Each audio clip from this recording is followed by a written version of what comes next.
अरे क्या कर रही है काजल किचन में अकेली अकेली? अरे क्या करूंगी पूनम, किचन में अकेले अकेले खाना बना रही हूँ और क्या करूंगी। और बता कैसी हो तुम? मैं तो अच्छी हूँ काजल, तू बता तू ठीक तो है ना? और तुम्हारी वो बुढ़िया परेशान तो नहीं ना करती है?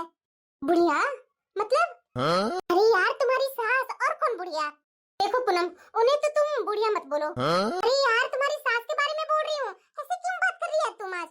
देखो पूनम अगर तुझे मेरे घर में आकर के अच्छे से बातचीत करना है तो रोज आया करो, लेकिन फालतू की बातें मैं अपनी सास के बारे में नहीं सुनूंगी। हाँ? क्या बोल रही है काजल? भले ही वो मेरी सास है लेकिन मेरी माँ से बढ़कर है। हाँ?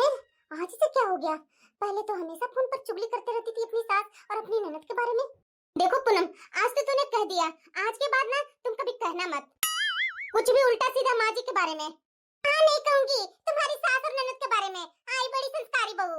हाँ मैं हूँ संस्कारी बहू, तो बनी रहो ना संस्कारी बहू। किसी में कैसे बताऊं, बगल के कमरे में बैठ करके कान लगा करके सुन रही होंगी मेरी सासू माँ। ये हुई ना बात, मेरी बहू अब मेरी बात सुनने लगी है। ऐसे ही बहू पर हुक्म जता करके हमेशा रखूंगी।